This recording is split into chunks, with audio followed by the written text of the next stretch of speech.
एक कंजूस व्यक्ति गंगा जी के कुछ दूरी पर रहता था। जिंदगी भर उसने धन कमाया। पत्नी कहती अरे एक बार गंगा जी में स्नान कराओ, लेकिन वो कभी नहीं जाता।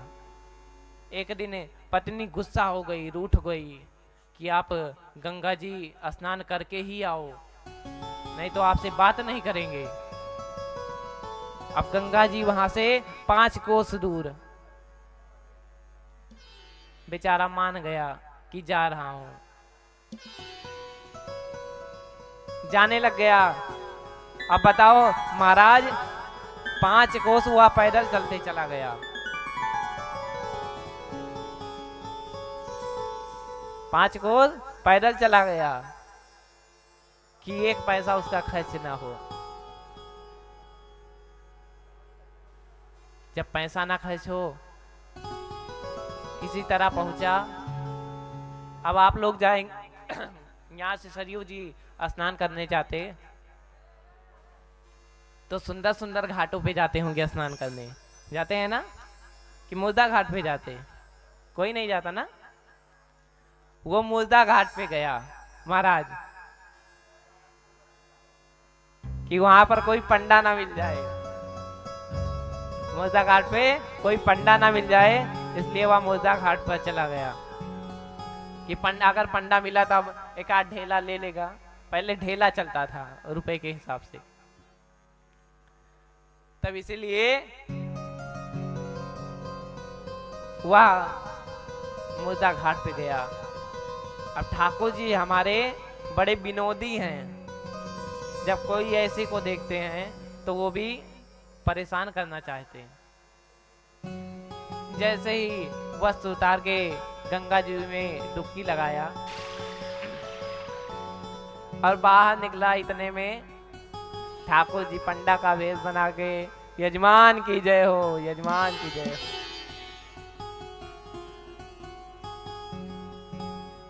अरे बहुत दिनों से भूखा हूं, आज तो आपको देखकर बड़ी प्रसन्नता हुई। वो कंजूस व्यक्ति कह रहा है अरे महाराज, तुमने मुर्दा घाट भी ना छोड़ा। ठाकुर जी जो पंडा के रूप में आए थे वो कह रहे हैं कि मैं यही घाट पे रहता हूँ। आप जैसे महादानी आ जाते हैं, सालों सालों का इंतजाम कर देते हैं, तो आराम से मेरी रोजी रोटी चलती रहती। कंजूस का सालों का, अरे मैं नहीं कर सकता सालों का। कोई बात नहीं, 6 महीने का कर दीजिए। अरे मैं 6 महीने का नहीं कर सकता। कोई बात नहीं, 1 महीने का कर दीजिए। वो भी नहीं कर सकता। अरे महाराज 1 दिन का तो करेंगे, वो भी नहीं करूंगा। अच्छा चलिए 1 समय का कर दीजिए, मैं तो वो भी नहीं कर पाऊंगा 1 समय के भोजन का। ठाकुर जी कह रहे इतना कंजूस। ठाकुर जी ने कहा यहाँ स्नान किए हो, कुछ ना कुछ तो देना पड़ेगा। तो पहले 1 ढेला चलता था। उसने कहा 1 ढेला दूंगा, लेकिन वह भी उधार। अभी मेरे पास जेब में है नहीं, घर पे आना ले जाना। ठाकुर जी ने कहा अच्छा ठीक है, कोई बात नहीं, घर पे ही जाना, तब दे देना।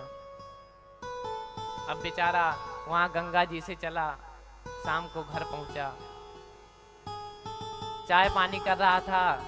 आप बीती अपनी पत्नी को बता रहा था, इतने में यजमान की जय हो। ठाकुर जी पंडा के रूप में दोबारा पहुंच गए। कह रहे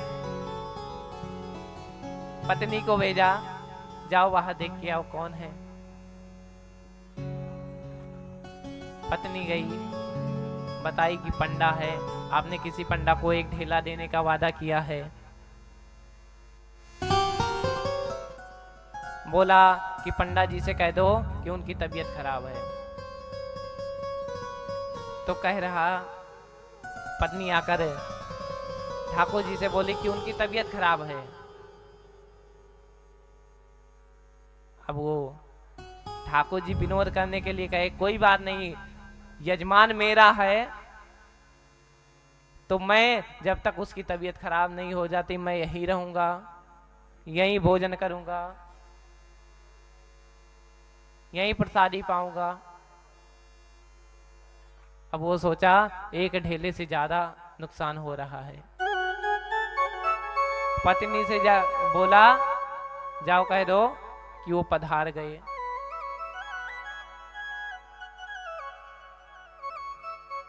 पत्नी आई बोली कही महाराज वो तो पधार गए, रोते हुए मुंह बनाई, महाराज वो तो पधार गए, अब क्या होगा। अब ठाकुर जी और विनोदी, ठाकुर जी कह रहे पधार गए, अरे आप अकेली अबला स्त्री आप क्या कर पाएंगी, रुकिए मैं पूरे गांव को बता के आता हूँ। ठाकुर जी पूरे गांव में बता दिए कि फलाने सेठ पधार गए। पूरा गांव एकत्रित हो गया, उनको ले जाने की तैयारी हो रही, और वो बंदा सांस रोके पड़ा, सांस भी निकलने ना दे कि अगर पंडा जान गया तो एक ढेला ले लेगा। अब उसकी पत्नी रो रो के कह रही अरे ये नहीं मरे हैं, ये नहीं मरे। तो सब सोचे ये पागल हो गए,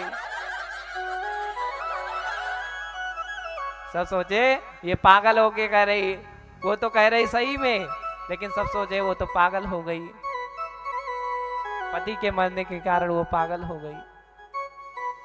सब उठा लिए चिता, सब उठा लिए शव और लेके शमशान की तरफ चल दिए। पत्नी को सब बंद कर दिए।